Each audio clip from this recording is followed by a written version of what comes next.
Thank you. And the next speaker on our panel today will be Dr. Monica Tsethlika. Tsethlika. Okay. Sorry, Tsethlika. And she is an assistant professor in the School of Social and Family Dynamics at Arizona State University and an enrolled member of the Zuni tribe.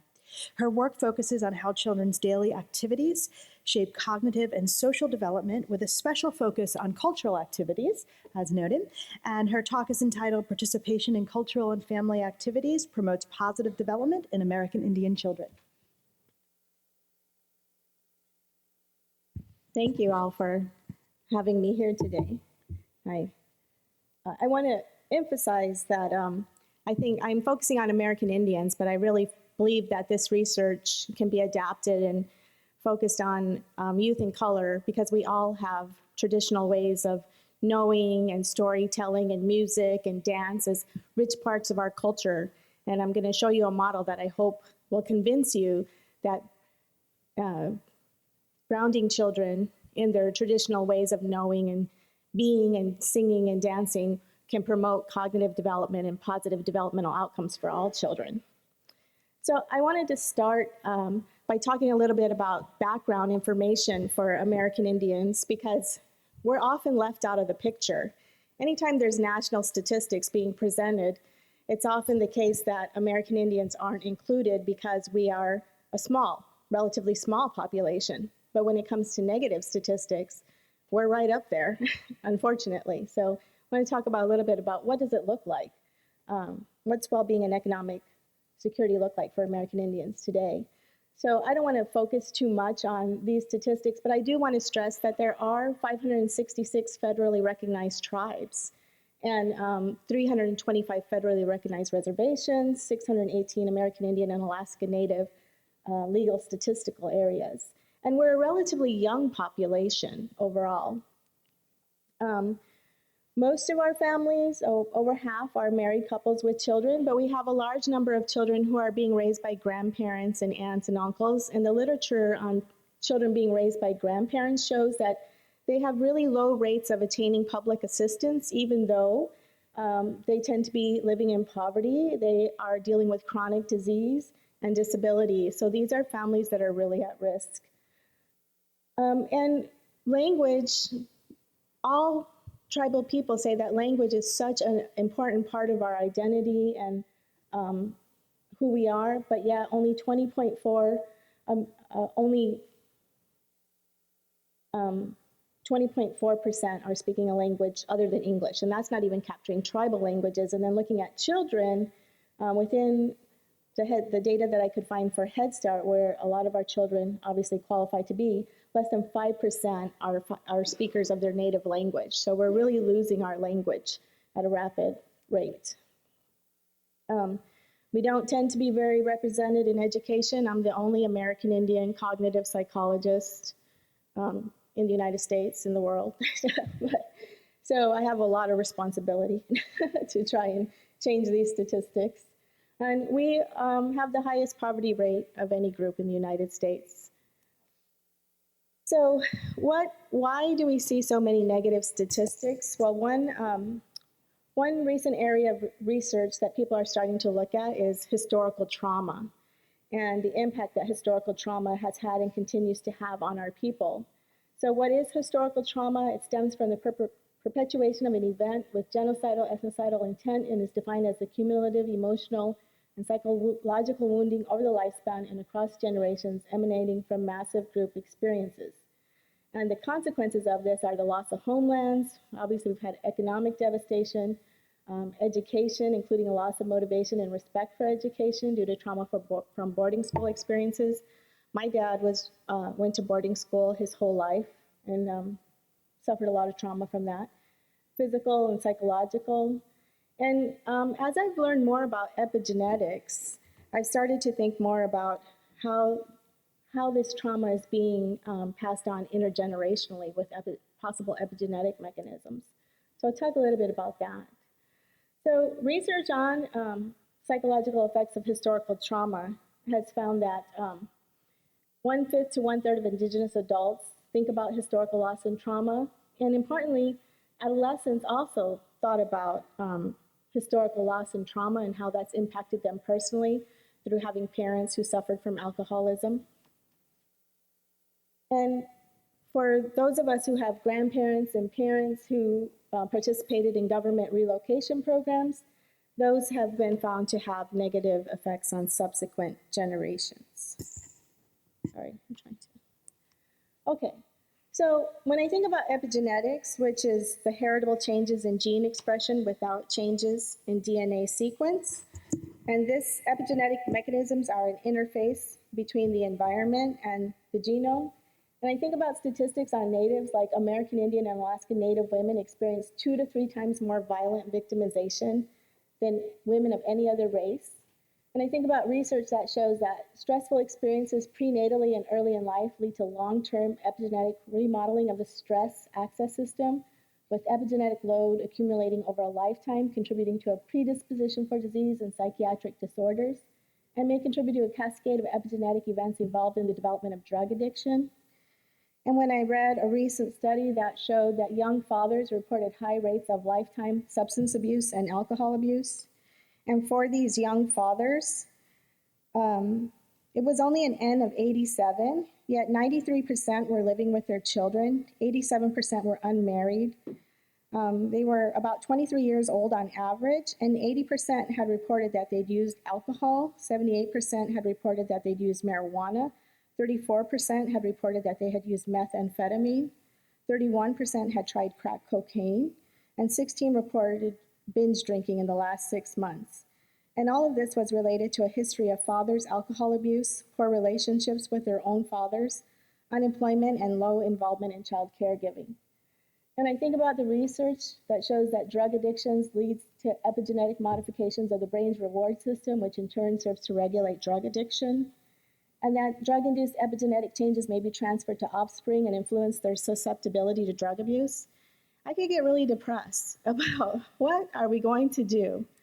But luckily, I'm going to skip through this for the sake of time. Luckily, I'm doing research that shows what we can do to promote positive development for American Indian children and adults. So let's focus on that. What do we know? What promotes positive development in American Indian children? Well, we know that traditional spirituality is a protective factor. And as Noni mentioned, having a strong sense of who we are as American Indians, being proud of our ethnic identity promotes positive social development. So having high self-esteem led to academic success and positive pro-social behaviors amongst American Indian adolescents. And given what we know about the positive role of culture, how might we reclaim traditional ways as evidence-informed practice? So I've done a series of studies that have looked at how children's active cultural engagement promote positive development, looking at first at social development, how it improves verbal skills and social learning, and my current study, which is funded by the William T. Grant Foundation, which is looking at how cultural engagement might moderate the negative effects of stress and lead to positive development. Right now, I just have a small sample of urban American Indians, but I'm going to start working in a reservation community as well, and we'll be able to look at both groups. So my research is really based in this Vygotskian and developmental series, developmental systems way of thinking, where I believe that all children and American Indian children have been born into a rich intellectual heritage, which we have inherited and has developed over generations. So through the history of our people, we've developed a strong set of intellectual tools that shape our minds, but these tools have been influenced by socio-historical circumstances, and these circumstances then influence the moment-to-moment interactions that shape each individual's development over time. So the ontogeny being the individual development for those of us who aren't researchers here. And I want to thank Michelle Obama for really making it clear how these social historical events have led to a breakdown in positive youth development for our children. She said at a recent Generation Indigenous conference, she said, "You see, we need to be very clear about where the challenges in this community first started. Folks in Indian country didn't just wake up one day with addiction problems, poverty, and violence. Poverty and violence didn't just randomly happen to this community. These issues are the result of a long history of systematic discrimination and abuse. Let me offer just a few examples from our past, starting with how back in 1830, we passed a law removing Native Americans from their homes and forcibly relocated them to barren lands out west. The Trail of Tears was part of this process. Then we began separating children from their families and sending them to boarding schools designed to strip them of all traces of their culture, language, and history. And then our government started issuing what were known as civilization regulations, regulations that outlawed Indian religions, ceremonies, and practices. So we literally made their culture illegal. I think she's one of the first to openly acknowledge the historical trauma that US policy has brought to American Indian people. So how do we find our way back? Well, for me, I think the way back is through bringing back all of the things that we have lost: our language, our religion, our dancing, our singing, all those things. But in order to do that, we have to shift the focus away from measures of crystallized intelligence and academic outcomes and move towards looking at more fluid intelligence outcomes, including executive functions. And what do we know about executive functions? How do they develop? We know that they're highly influenced by the activities that youth engage in. In particular, they're improved by exercise, dance, music, art, being able to speak two languages. And they're hindered by feelings of stress, feeling like you don't belong, poor housing quality, having multiple people coming in and out of the home, and low quality caregiving. Importantly, if we switch to executive function, the research supports that the healthy development of executive functions has been linked to positive developmental outcomes, including social competence, academic and social readiness to attend school. And Moffitt and al. Showed that they're the best predictors of healthy development and well-being. Why might cultural activities promote positive development? Well, using Adele Diamond's model, cultural activities may indirectly and directly promote the development of executive functions by increasing joy, improving physical fitness, increasing feelings of social belonging and support, building confidence, pride, and a sense of self-efficacy. They may do it by requiring concentration, focus, discipline, being able to hold complex sequences and working memory, having you make quick, flexible, and adaptable changes to change circumstances. And I use these activities, these traditional cultural activities, as activities that directly do all these things for American Indian children. When you learn how to participate in traditional dances, you have to know when you get to dance and when you have to stop. You have to know how to take your turn. You have to know which part of the knowledge belongs to you and which part doesn't. So all of those things are actively working your executive functions, but at the same time, they're increasing your physical fitness, your joy, your feelings of social support, and building a sense of self-efficacy. And I saw this in action recently when I was in Laguna Pueblo. My husband's Laguna, I'm Zuni, and we are both very lucky to have strong cultural foundations that have not been taken away from our people. But there was this little 8-year-old boy. He was dressed as a deer dancer, and he had his face completely covered in evergreen branches, which is part of the traditional outfit. And he was just a little guy, and he had been dancing. We danced from dawn until dusk.